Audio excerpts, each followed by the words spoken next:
la semana pasada pensando en la misericordia del Señor. Aleluya. A todos nos conviene tener un Dios misericordioso. Aleluya, que tiene paciencia, que no es como nosotros, que somos impacientes, que no nos gusta esperar, que no nos gusta esperar, menos esperar el cambio de alguien, porque decimos, este no cambia más, ¿no? Pero Dios dice, sí, va a cambiar. Gloria al Señor. Dice en Mateo capítulo 27, versículo 51,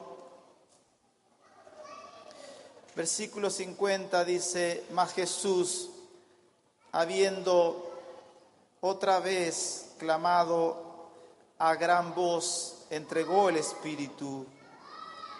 Y he aquí, el velo del templo se rasgó en dos, de arriba a abajo, y la tierra tembló, y las rocas se partieron, y se abrieron los sepulcros, y muchos cuerpos de santos que habían dormido se levantaron.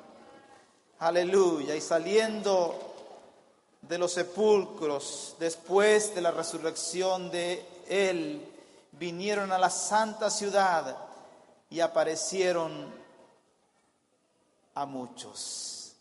El centurión y los que estaban con él guardando a Jesús, visto el terremoto y las cosas que habían sido hechas, temieron en gran manera y dijeron, verdaderamente este era Hijo de Dios.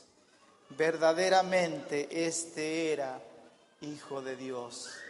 El impacto de la resurrección de Jesús produjo esta exclamación de estos incrédulos, de estas personas que estaban en tinieblas, pero que ante la evidencia del poder del Señor no tuvieron otra que reconocer este verdaderamente era el Hijo de Dios. Aleluya. Este es nuestro Dios, este es Jesús a quien adoramos. Este es Jesús que estamos viendo en las Escrituras como nuestro excelente sumo sacerdote. Amén. Que ha hecho una obra perfecta por nosotros. Una obra que no puede ser suplantada por ninguna otra obra, por buena que sea. No sirve, no alcanza a cubrir lo que el Señor ha hecho por nosotros. Es imposible que nosotros podamos echar mano de otra cosa que no sea la obra de Cristo en la cruz del Calvario. Y dice esta escritura que acabamos de leer en Mateo capítulo 27, versículo 51, que el velo del templo se rasgó en dos, de arriba a abajo, y la tierra tembló, y las rocas se partieron. Fue una escena apocalíptica lo que ocurrió ese día en el templo. El templo, hemos ya dicho varias veces, aunque no hemos estudiado propiamente el templo o el tabernáculo, pero usted sabe que el tabernáculo se componía de dos espacios. Uno era el lugar santo y el otro era el lugar santísimo, lo que era esa carpa. Después en el exterior estaba el patio, el atrio, pero lo que componía, donde estaba propiamente la presencia del Señor, era el lugar santísimo donde Él habitaba y el lugar santo donde entraba el sacerdote para hacer los oficios diarios. Gloria al nombre del Señor. Ese lugar inaccesible, ese lugar oculto, ese lugar reservado para ciertas personas, no para todo el pueblo, y específicamente una vez al año reservado solo para uno, el sumo sacerdote que podía entrar, no dice la Escritura, no sin sangre, podía entrar solamente una vez al año y presentar ofrendas de paz, ofrendas de sacrificio al Señor, la sangre derramada que era traída desde el altar del holocausto para poner al pueblo a cuentas con el Señor. Estaba pensando qué tremendo es lo que Dios ha hecho en favor de nosotros.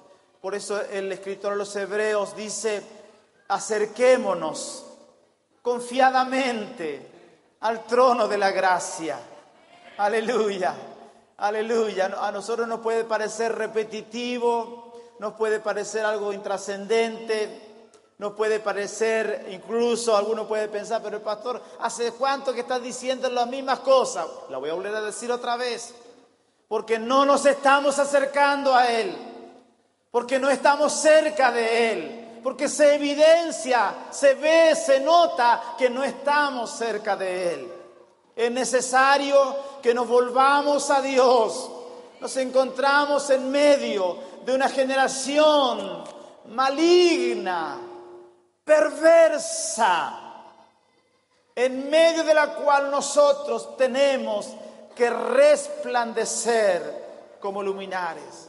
Hermano, la pregunta es: ¿estamos resplandeciendo en medio de las tinieblas o las tinieblas nos han absorbido de tal manera que hoy nosotros somos parte de esas tinieblas?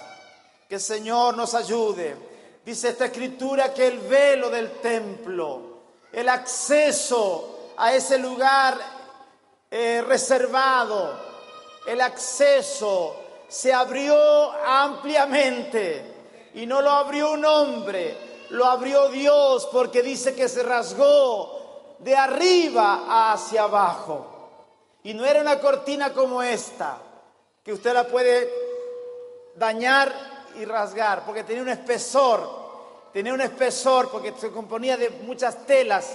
Era un espesor de tela que era imposible rasgarla manualmente. Pero Dios desde el cielo, cuando la obra fue consumada, cuando Cristo entregó su Espíritu, dice la Escritura que el Padre abrió el velo al terminar esta obra, y el velo fue rasgado y la entrada quedó franca, quedó abierta al trono de la gracia, quedó abierta a la presencia de Dios.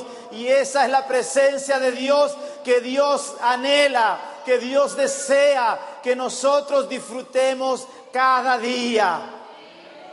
Oh, que el Señor nos ayude, porque no estamos dimensionando esta bendición. Este lugar reservado era un lugar de muerte. Ya lo hemos dicho, pero tengo que volver a decirlo. Era un lugar de muerte. ¿Cómo, usted dice, cómo puede ser que sea de muerte? Si se supone que ahí estaba la presencia de Dios. Claro, ahí estaba la presencia de Dios. Pero en el caso de que alguien entrara irreverentemente, de que alguien entrara con pecados en su corazón, de que alguien entrara con defectos en su cuerpo, lo más mínimo que podía haber en el sumo sacerdote era la muerte, la sentencia de muerte para él, era el día de su muerte. El lugar de la presencia de Dios es un lugar de muerte. Este pensamiento vino a mí hoy, porque Dios no trabaja con nada que sea humano. Dios trabaja con todo lo que es divino. Lo que Él ha puesto en mí es lo único de valor para Dios. Por eso que en la presencia de Dios, todo lo que es de la carne no sirve. Todo esfuerzo humano no sirve. Por eso dice Isaías, nuestras justicias son como trapos de inmundicia. Son como trapos de inmundicia. Que el Señor nos ayude. El otro día mencionábamos al profeta cuando decía: yo te vi en tus sangres, yo te vi en tu situación extrema, en tu imposibilidad de ser rescatado. Y el profeta Isaías lo confirma diciendo que nuestras justicias son como trapos de inmundicia. ¿Sabe lo que eran trapos de inmundicia? Ni quiere saberlo. Hoy hay toallita para eso. En ese tiempo no había. Ese es lo que dice la Escritura, que son nuestras justicias, lo que nosotros nos creemos, lo que nosotros pensamos que somos, porque hacemos esto, lo otro, oramos, cantamos, asistimos al culto, hacemos un montón de cosas y a veces llegamos a creer que ese es nuestro aval que nos justifica delante del Señor, pero al Señor lo único que le interesa es que la vida del Señor se manifieste en nosotros y que todo lo que hacemos sea el resultado, el producto de esa nueva naturaleza, de esa nueva vida del Señor expresada a través de nosotros, no en un ritual, no en sacrificios que se pueden hacer al Señor. Por supuesto, nosotros obramos para Dios, nos congregamos, hacemos obras para Dios, pero nuestra relación con Dios no se sostiene por eso. Nuestra relación con Dios se sostiene por lo que ahora somos. Nosotros ahora somos hijos de Dios. Nosotros ahora somos sacerdotes de Dios Altísimo. Tenemos entrada libre, franca a la presencia del Señor. Aleluya. Gloria al Señor. Que el Señor nos ayude a apreciar eso. La gente en Londres, en Inglaterra, aprecia, pero como si fuera a tocar el cielo con las manos, estar alrededor del Palacio de Buckingham. Ahí estuvimos nosotros también, sacando fotos y eso, pero hay miles y miles de personas que lo único que hacen es mirar el palacio y tienen la esperanza de que quizá la reina se va a aparecer. Y la reina no aparece nunca porque aparece una vez al año. Pero todos dicen, parece que la reina va a aparecer, dice. Parece que va a venir y no viene nunca. Y están todos ahí expectantes, pasan un día entero expectantes con sus máquinas fotográficas listas para por lo menos sacar una foto a la reina, a ver si logran de lejos ver. Pero lo único que la mayoría logra es ver el palacio y nada más, y desde lejos. Pero bendito sea el Señor, que a este Rey de Gloria, a este Señor de señores, a este Príncipe de paz, nosotros podemos verlo, tener una relación con Él todos los días, encontrarnos con Él. Bendito es su nombre, porque el velo del templo se rasgó en dos, de arriba a abajo, y la tierra tembló y las piedras se partieron. Esa es la presencia de Dios, la gloria del Señor manifiesta. Aleluya. A veces decimos, Señor, tócame. Y Dios dice, si te llego a tocar, te parto en dos. Aleluya. Que la misericordia del Señor nos alcance en este día y que su poder se manifieste en nosotros. Gloria al nombre del Señor. Hoy estaba apuntando aquí en un papel muchos versículos, no lo voy a leer ahora, en Hebreos, porque son los mismos que hemos estado recorriendo, pero cuántas veces el escritor de los Hebreos dice, por tanto es necesario, por tanto, por lo cual, temamos pues, por tanto queda todavía algo más por nosotros, algo mejor, procuremos, dice, por tanto teniendo, acerquémonos, dice, por tanto dejando ya los rudimentos, gloria al Señor, considerad aquel, hermano, el escritor de los Hebreos está llamando la atención a este grupo de personas que eran aquellos hebreos que ya lo hemos mencionado, se encontraban en tiempos difíciles, en tiempos de persecución, en tiempos de pérdida. Pero ahora viene la palabra del Señor, viene este caudal de entendimiento, este velo que se empieza a correr para que ellos puedan entender que la riqueza espiritual, los bienes celestiales van mucho más allá que todo lo material. Aleluya, viene la buena noticia de que hay un acceso directo al trono de la gracia. Gloria al Señor, gloria al Señor. Por eso es necesario, dice la Escritura, que con más diligencia atendamos a las cosas que hemos visto y oído. Y el énfasis de Hebreos es que todo es mejor. Ahora todo es mejor en este nuevo sacerdocio, una mejor esperanza, un mejor pacto, mejores sacrificios, una mejor herencia, una mejor resurrección, una sangre mejor, porque habla mejor que la de Abel. Ya dijimos y hablamos sobre esa sangre, la sangre de Abel que clamaba por justicia, la sangre del Señor que nos limpia de todo pecado, que clama por perdón. Dice: Padre, perdónalos, porque no saben lo que hacen. Aleluya, gloria al nombre del Señor. Entonces vamos a Hebreos. La pastora también me dice: ¿y cuándo vamos a salir de acá? Bien, vamos a avanzar un poquito y ya vamos a ir saliendo de Hebreos. Posiblemente, vamos a ver. Estábamos en el capítulo 7 de Hebreos. 7 de Hebreos. Gloria al Señor. Gloria al Señor. Y estábamos mirando este sacerdote Melquisedec. Este sacerdote a quien Abraham, siendo el gran Abraham, el mayor hombre de la fe, sobre el cual están fundadas religiones como el cristianismo, el islam, ¿cierto? Este gran hombre reconoce la grandeza de Melquisedec. Por eso dice el escritor a los hebreos: considerad. Acá está una de las palabras que yo estaba apuntando. Considerad, versículo 4. Considerad cuán grande era a quien aún Abraham el patriarca dio diezmo del botín. Considerad. Cuando la Biblia nos habla de considerar, es que tenemos que prestar atención, es que tenemos que meditar, tenemos que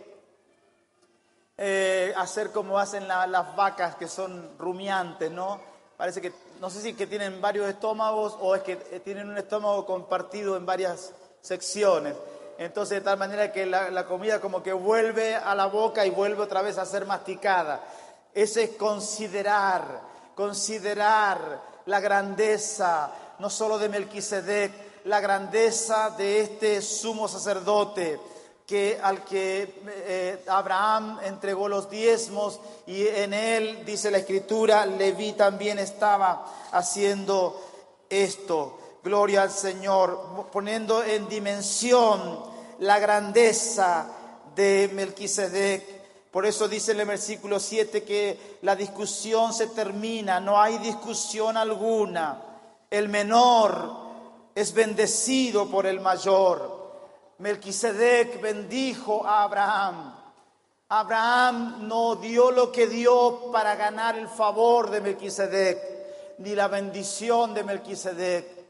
La bendición vino después de la victoria. Y lo que él entregó, lo entregó como gratitud. Ya hemos hablado sobre eso. Pero el énfasis que queremos hacer aquí es que no hay discusión. Hay uno que es el más grande de todos. Es Cristo Jesús, nuestro sumo sacerdote que penetró detrás del velo. Gloria al nombre del Señor. Gloria al nombre del Señor. Bendito eres por siempre. Amén. Y dice la Escritura que, versículo 11, si la perfección fuera por el sacerdocio levítico, porque bajo él recibió el pueblo la ley, ¿qué necesidad habría aún de que se levantase otro sacerdote según el orden de Melquisedec y que no fuese llamado según el orden de Aarón? Porque cambiado el sacerdocio, necesario es que haya también cambio de ley. Y ya hemos hablado sobre esto, pero decir otra vez que se cambió el sacerdocio y es necesario que haya un cambio de ley. Lo que queremos enfatizar en este momento es que el cambio de ley no está diciendo que se anula y que quedamos sin ley. Nosotros no estamos sin ley, solo que ha habido un cambio de ley. Por eso hace un tiempo teníamos aquí aquel versículo que decía: escribiré mis leyes en sus mentes, en sus corazones. Hay una escritura que se va a hacer en el corazón de cada cristiano. Y esa es la nueva ley, como dice la escritura, la ley del Espíritu de vida en Cristo Jesús. Vamos a leer eso otra vez en Romanos capítulo 8. Romanos capítulo 8. Casi que podríamos leerlo todo, pero vamos a leer unos cuantos versículos ahí para ver que la ley ha sido insuficiente y que si se cambia sacerdocio, por supuesto, se cambia todo. Se cambió la ley, se cambió el orden del culto, se cambió la adoración, todo cambió hasta las vestimentas. Ya no fueron las externas, fueron las internas. Por eso estamos haciendo un énfasis en las bienaventuranzas que nos muestran también una semblanza de lo que serían las vestiduras de honor que todo sacerdote debe portar, debe llevar. Capítulo 8. Aunque ahora pues ninguna condenación hay para los que están en Cristo Jesús, los que no andan conforme a la carne, sino conforme al Espíritu. Aleluya. Porque la ley del Espíritu de vida en Cristo Jesús me ha librado de la ley del pecado y de la muerte.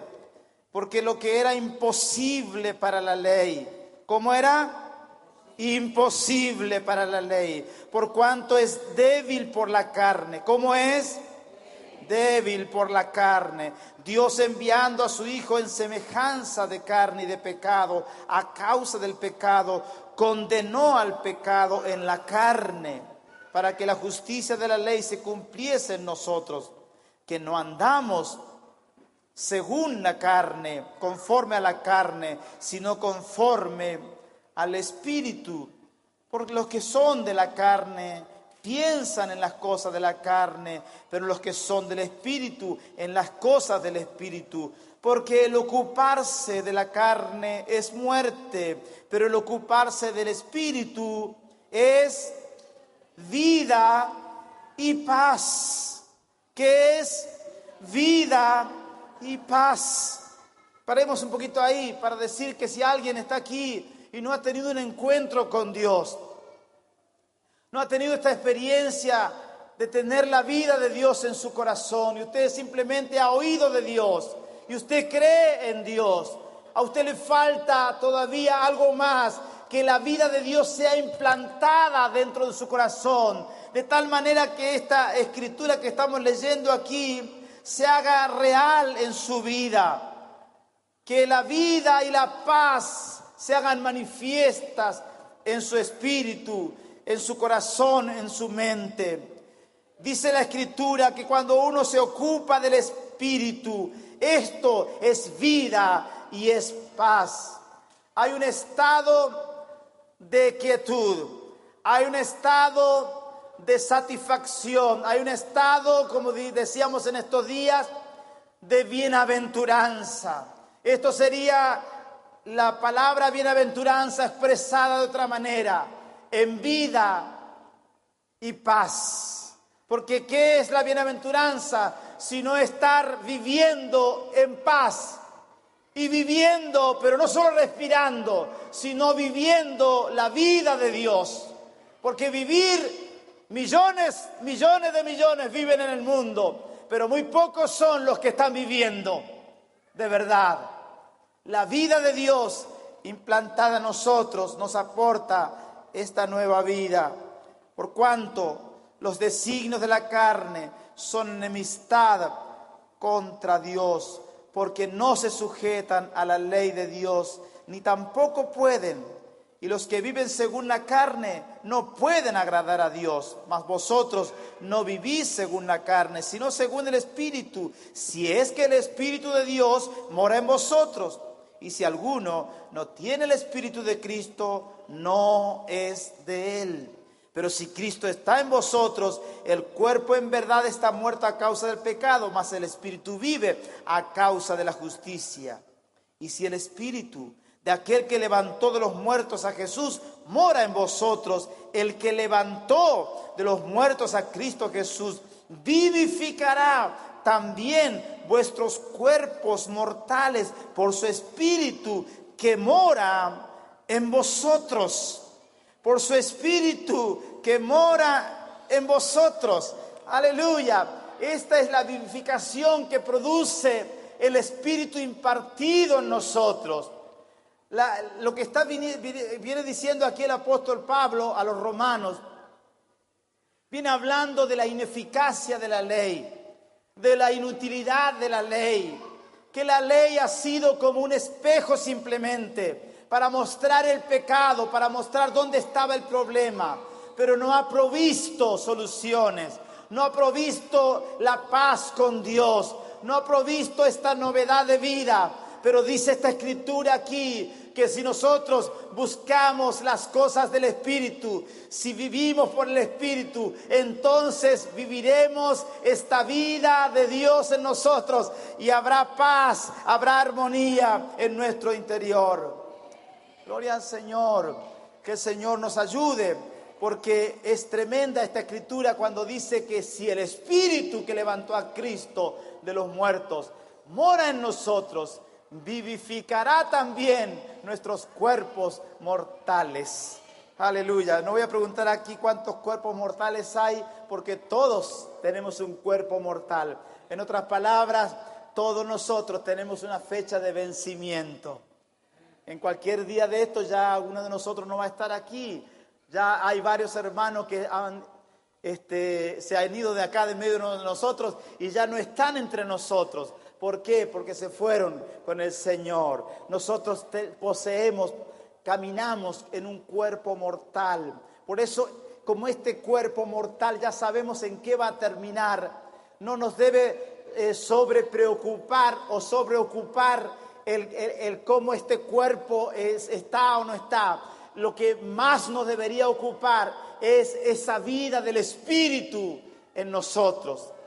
Esta nueva ley que ha sido implantada en nosotros, la ley, como dice aquí, del Espíritu de vida en Cristo Jesús, que me ha librado de la ley del pecado y de la muerte. Así que esta ley no solamente me provee la facultad de vivir agradándole al Señor, me provee de esa posibilidad que dice aquí la Escritura, que al que anda en la carne le es imposible agradar a Dios.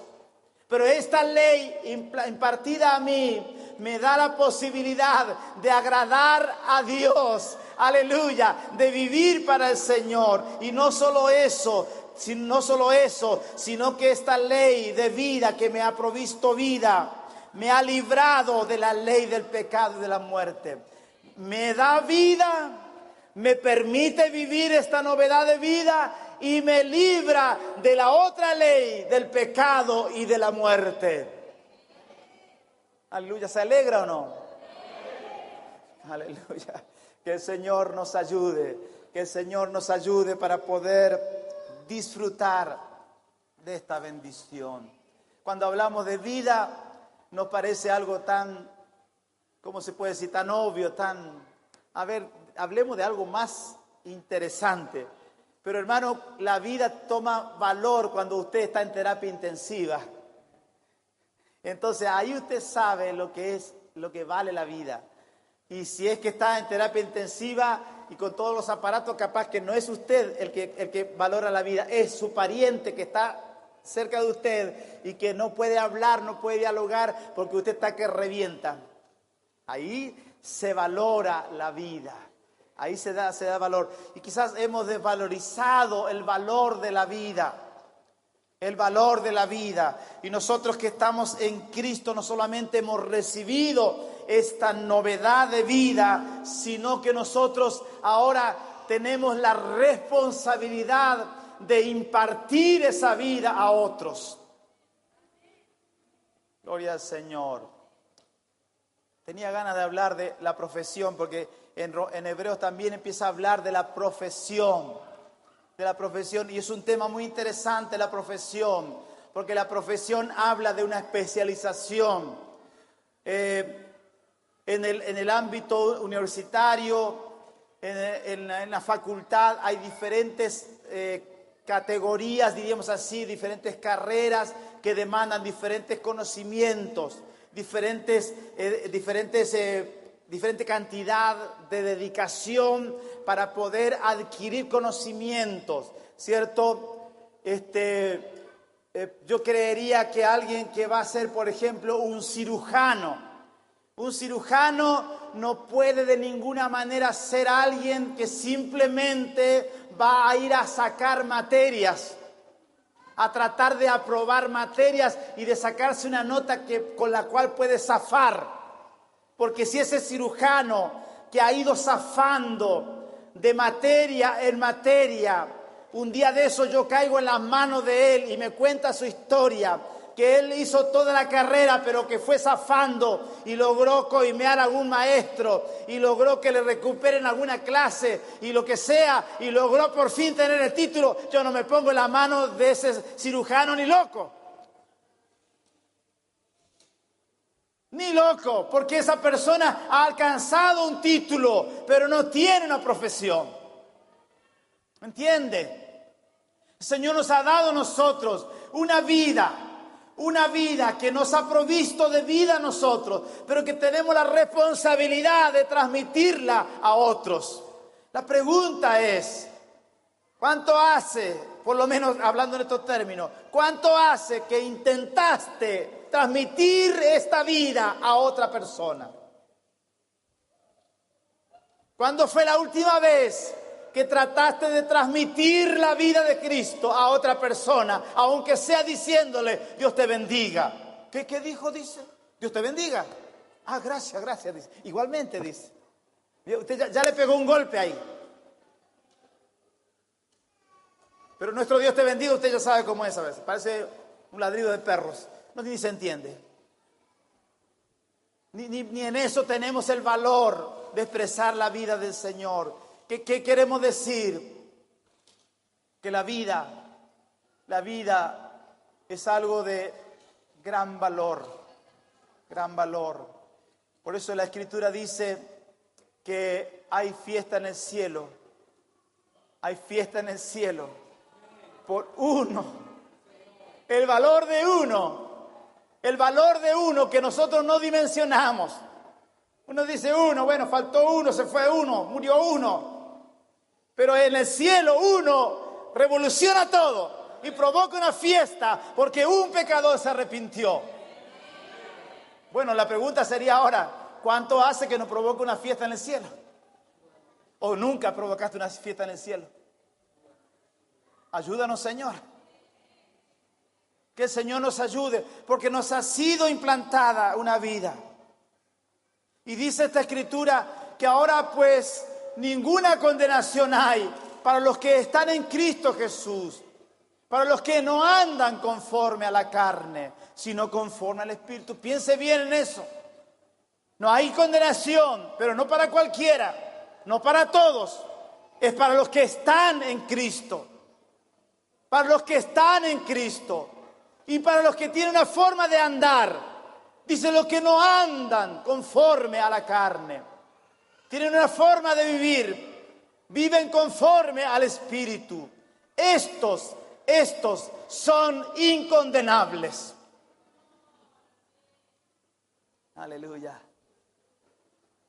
¿Alguien podría decir aquí, yo soy incondenable? Téngase un poco de fe y diga, yo soy incondenable. Es una palabra que no existe quizá, pero bueno, incondenable.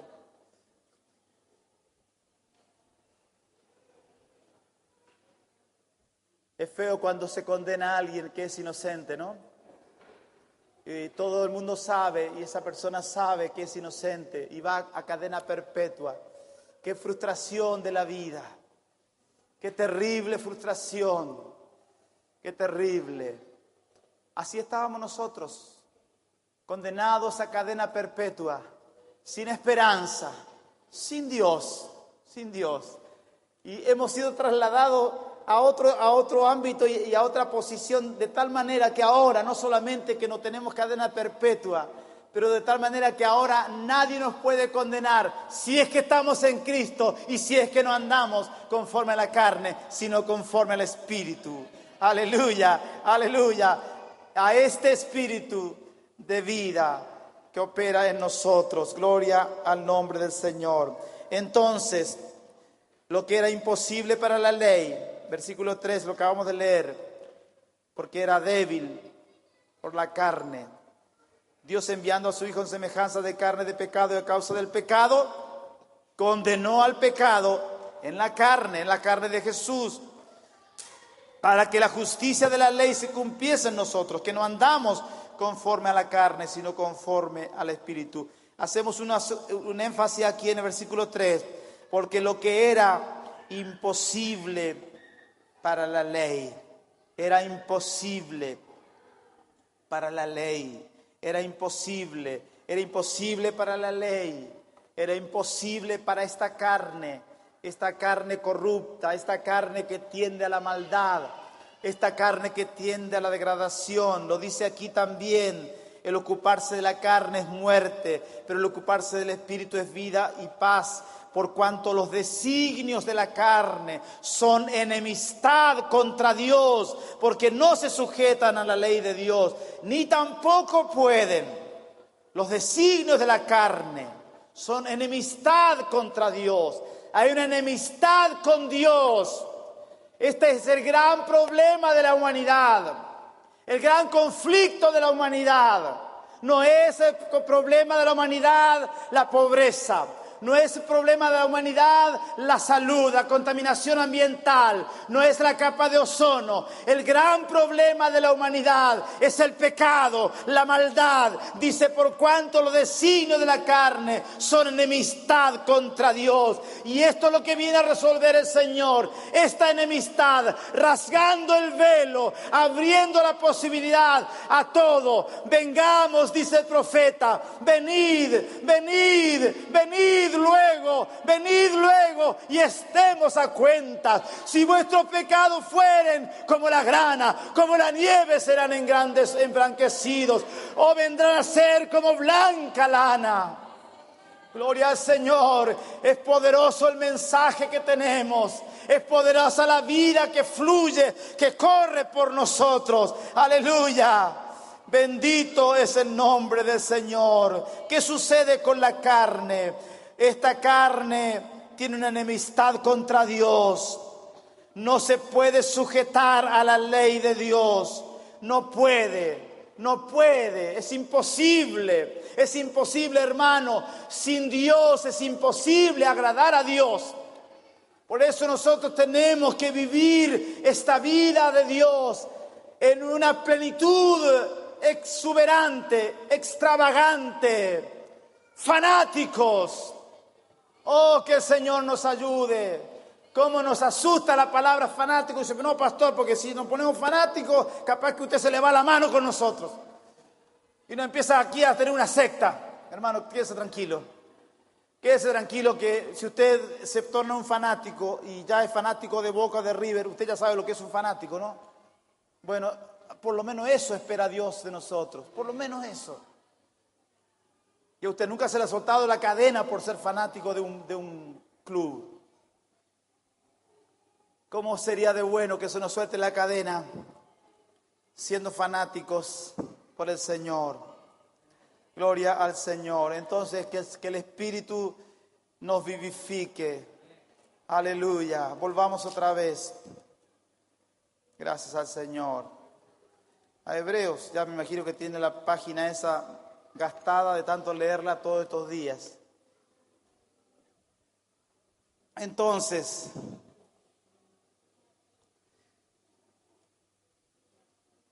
ya explicamos lo que es este sacerdote que no es conforme a la ley. Dice que y aquel de quien se dice esto es de otra tribu, de la cual nadie sirvió al altar. Porque manifiesto es que nuestro Señor vino de la tribu de Judá, de la cual nada habló Moisés tocante al sacerdocio, y esto es aún más manifiesto. Si a semejanza de Melquisedec se levanta un sacerdote distinto, a semejanza de Melquisedec se levanta un sacerdote distinto, ya lo dijimos, distinto a Aarón, ya lo dijimos, pero tenemos que volver a decirlo, hermanos, distinto. El sacerdocio de Aarón fue un sacerdocio que oía la voz del pueblo. Cuando el pueblo quiso un becerro de oro, Aarón respondió a ese apetito de la carne, a ese apetito, respondió a los deseos del pueblo, les hizo fiesta. Dice, bueno, está bien, le voy a hacer un culto como a usted les gusta, porque no puede ser que estemos tan legalistas, tan anticuados, este viejo Moisés está tan viejo, vamos a ver si mejoramos esto y hacemos un culto distinto, un poco parecido a estas naciones que vamos a conocer ahora en Canaán. Este sacerdote, este nuevo sacerdocio es distinto, es un sacerdocio que es conforme al corazón del Señor, que no obra conforme a los designios del pueblo y tampoco está constituido conforme a la ley del mandamiento acerca de la descendencia, sino según el poder de una vida indestructible. Esto es lo que acabamos de leer en Romanos capítulo 8. ¿Qué es lo que opera en este sacerdocio? El poder de una vida indestructible. Esto es lo que opera y lo que operó en Cristo, el poder de una vida indestructible. Gloria al nombre del Señor. Por eso este sacerdote es para siempre, no tiene fin. Gloria al nombre del Señor, pues se da testimonio de Él. Tú eres sacerdote para siempre, según el orden de Melquisedec. Y dice la Escritura: queda pues abrogado el mandamiento anterior a causa de su debilidad e ineficacia. ¿Cómo es el mandamiento anterior? Débil e ineficaz. Débil e ineficaz. Débil e ineficaz. Gloria al nombre del Señor. Lo acabamos de leer también en Romanos 8. La ley era ineficaz, no era suficiente para producir cambios en lo más profundo del ser. Lo más profundo del ser del creyente judío quedaba totalmente expuesto, no estaba transformado, no estaba cambiado. Año tras año tenía que volver a repetir los mismos sacrificios. Por eso dice el versículo 19, nada perfeccionó la ley. ¿Qué hizo la ley? No perfeccionó nada.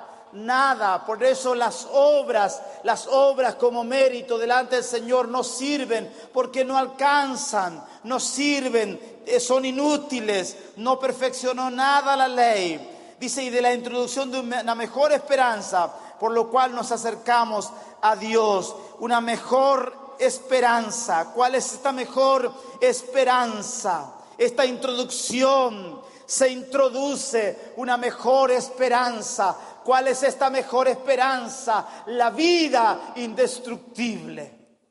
Él nos ha hecho participantes de su naturaleza divina y ahora nosotros tenemos una vida indestructible. Ahora sí vamos al final de lo que habíamos quedado las semanas anteriores. Dice, y esto no fue hecho sin juramento. Esto no fue hecho sin juramento, porque los otros ciertamente sin juramento fueron hechos sacerdotes, pero este con el juramento del que dijo, juró el Señor y no se arrepentirá, tú eres sacerdote para siempre, según el orden de Melquisedec. Por tanto, Jesús es hecho fiador de un mejor pacto. Y los otros sacerdotes llegaron a ser muchos debido a que por la muerte no podían continuar. Mas este, por cuanto permanece para siempre, tiene un sacerdocio inmutable, por lo cual puede también salvar perpetuamente a los que por él se acercan a Dios, viviendo siempre para interceder por ellos. Porque tal sumo sacerdote nos convenía, santo, inocente, sin mancha, apartado de los pecadores y hecho más sublime que los cielos, que no tiene necesidad cada día como aquellos sumos sacerdotes de ofrecer primero sacrificios por sus propios pecados y luego por los del pueblo, porque esto lo hizo una vez para siempre, ofreciéndose a sí mismo, porque la ley constituye sumos sacerdotes a débiles hombres, pero la palabra del juramento posterior a la ley, al Hijo, hecho perfecto para siempre. Aleluya, gloria al nombre del Señor. Esta escritura nos trae todavía más aliento. Hablamos hace un tiempo atrás sobre el juramento y vimos el capítulo anterior, que era en Hebreos capítulo 6, ustedes se recuerdan, cuando vimos el juramento, y dice que este sacerdocio, aparte de todas las características nuevas que tiene, este nuevo culto, este nuevo orden de culto, este nuevo orden sacerdotal, esta nueva forma de presentarse delante del Padre, ahora le agrega algo más. Dice que este sacerdocio no fue hecho sin juramento. Los sacerdotes anteriores, como Aarón y su familia, como los levitas, ellos eran ungidos como sacerdotes, pero nunca se hizo juramento sobre ellos.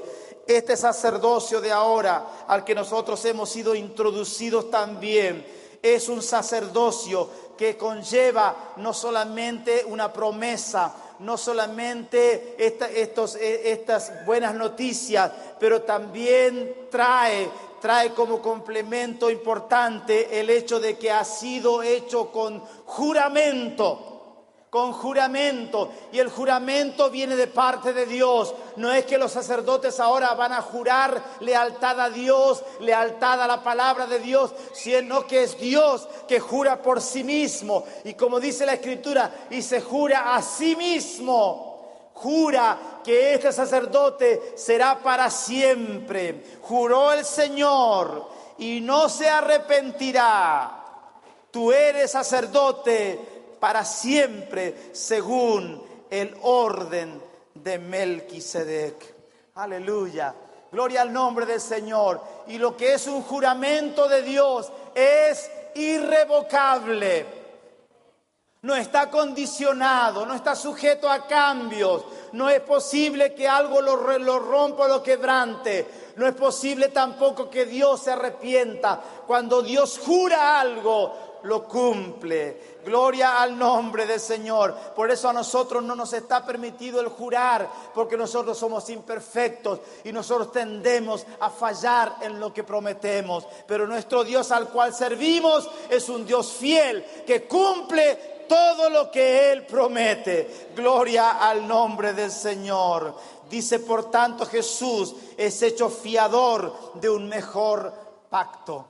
Fiador. Él es la garantía de este mejor pacto. Él garantiza que todo esto va a ser posible. Gloria al nombre del Señor. Y lo otro que subraya esta escritura es que el sacerdocio anterior estaba limitado por la muerte. La muerte tenía una injerencia en ese sacerdocio. Ponía fecha de vencimiento al sacerdocio, hacía que el sacerdote en algún momento muera y tenga que asumir el sacerdocio su hijo, el heredero del sacerdocio. Pero este sacerdocio nuevo ha sido un sacerdocio donde el sumo sacerdote que está sentado a la diestra del Padre ha vencido a la muerte. Por eso decía en Romanos capítulo 8 que si el Espíritu que levantó a Cristo de los muertos mora en nosotros, vivificará también nuestros cuerpos mortales. Este sacerdocio no es un sacerdocio de muerte, es un sacerdocio de vida. Aquí la muerte no tiene intervención, la muerte no tiene poder. El Señor ha dejado completamente ineficaz la muerte. La muerte no opera entre nosotros, solo la vida de Dios. Aleluya. Gloria al nombre del Señor.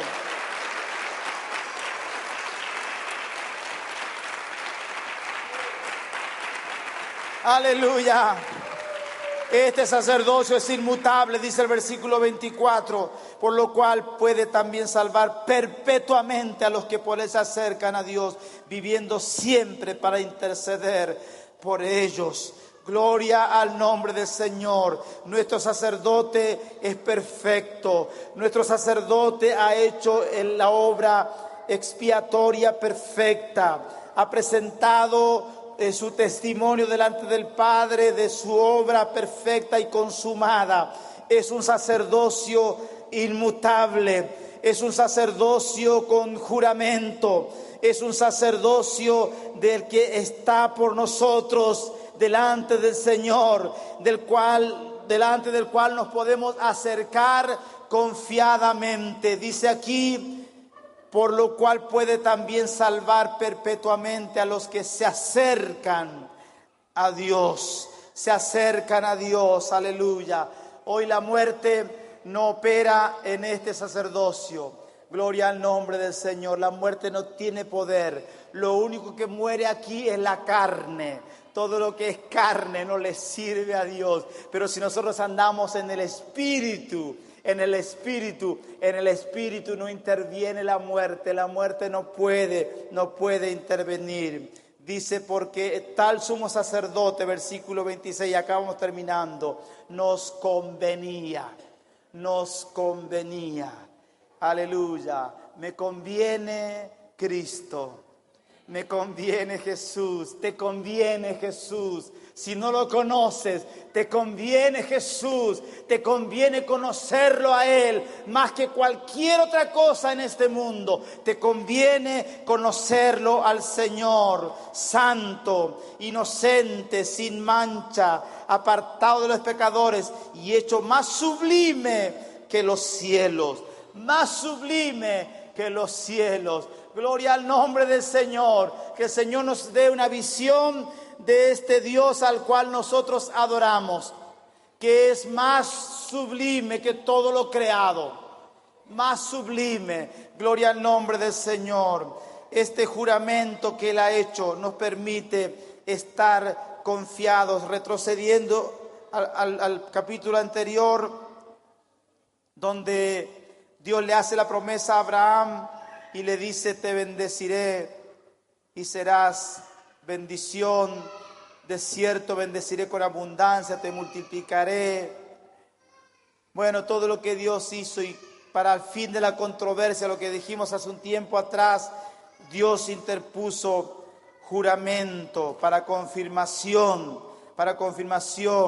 Y decía el versículo 18, para que por dos cosas inmutables en las cuales es imposible que Dios mienta, tengamos un fortísimo consuelo, los que hemos acudido para asirnos de la esperanza puesta delante de nosotros, la cual tenemos como segura y firme ancla del alma y que penetra hasta dentro del velo, donde Jesús entró por nosotros como precursor, hecho sumo sacerdote para siempre según el orden de Melquisedec. ¿De qué está hablando esta escritura? Ya lo explicamos, pero volvemos otra vez a este pensamiento y terminamos aquí. El juramento que Dios hizo. Dice, por dos cosas inmutables en las cuales es imposible que Dios mienta. Dios interpone un juramento a Abraham por ver su fidelidad, por ver la fe de Abraham. Y dice, la cual tenemos como segura y firme ancla del alma y que penetra hasta dentro del velo. Esto es lo que leíamos al principio, cuando Jesús fue crucificado y entregó el Espíritu. Dice que el velo del templo se rasgó. Y esta escritura dice que este juramento que ha hecho el Señor con Abraham, nuestro Padre, porque nosotros somos descendientes de Abraham, somos hijos de Abraham, hijos de la fe. Por eso esta promesa nos alcanza a nosotros, este juramento nos alcanza a nosotros, este nuevo pacto nos alcanza a nosotros, la cual tenemos como segura y firme ancla del alma. Y ya lo dijimos, que esta ancla, dice aquí, esta firme ancla, ha sido anclada ¿en dónde? Penetra, dice aquí, penetra hasta dentro del velo. Hasta dentro, ese velo que fue rasgado. Hasta dentro del velo, pero no está hablando del velo del templo terrenal, del templo levantado por Salomón, ni siquiera está hablando del tabernáculo donde los sacerdotes hacían los oficios sacerdotales. Está hablando del cielo, donde dice que entró Jesús por nosotros como precursor. Hermano, entonces el juramento que incluye el capítulo 7 hablando del sacerdocio real, del sacerdocio de Melquisedec, está diciendo que no solamente Jesús ha anclado nuestras vidas en ese lugar santísimo donde Él está sentado junto al trono del Padre, sino que dice que Él entró como precursor. Él entró como precursor, quiere decir que Él es el primero, el primogénito, el precursor, pero que detrás de Él vamos nosotros entrando a ese lugar donde un día estaremos con Él, reinando por los siglos de los siglos. Gloria al nombre del Señor. Esta es nuestra esperanza de gloria. Este es nuestro futuro de gloria. Nosotros sabemos de dónde venimos, sabemos a dónde estamos y sabemos a dónde vamos. Aleluya. Gloria al nombre del Señor. Pero esta esperanza no es una esperanza solamente a futuro. Es una esperanza y un pacto y un juramento que es ejecutado ahora mismo. Nosotros ahora estamos en la posibilidad de ejercer este sacerdocio. Debemos vivir como sacerdotes según este nuevo orden. Debemos ofrecer al Señor sacrificios espirituales que agraden a Dios. Debemos someter nuestra carne a los designios de Dios mediante este espíritu de vida que ha sido implantado en nosotros, esta ley de vida en Cristo Jesús que ahora nos permite hacer la voluntad del Señor. Este es el sacerdocio según el orden de Melquisedec. Ya no es un sacerdocio por sacrificios, ya no es un sacerdocio por holocaustos, ya no es porque hagamos o dejemos de hacer. Nos hemos vinculado con Él, somos sus hijos, tenemos un parentesco, ahora estamos cerca de Él. Antes estábamos lejos, éramos extraños a Él, pero hoy hemos venido a ser uno con Él. Gloria al nombre del Señor, porque la ley constituye sumo sacerdote a débiles hombres, pero la palabra del juramento, que fue el juramento que hizo Dios, se lo hizo a Abraham, se lo hizo a David. Gloria al nombre del Señor. En el Salmo 110 está esta escritura: posterior a la ley, al Hijo hecho perfecto para siempre. Este juramento posterior a la ley. Aleluya. Gloria al nombre del Señor.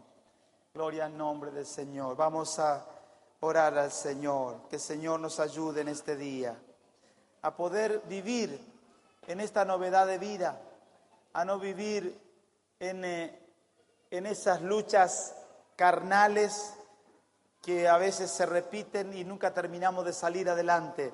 Que el Señor en este día nos restaure y nos ayude a vivir en este nuevo orden del Señor, bajo esta nueva ley implantada en nuestros corazones.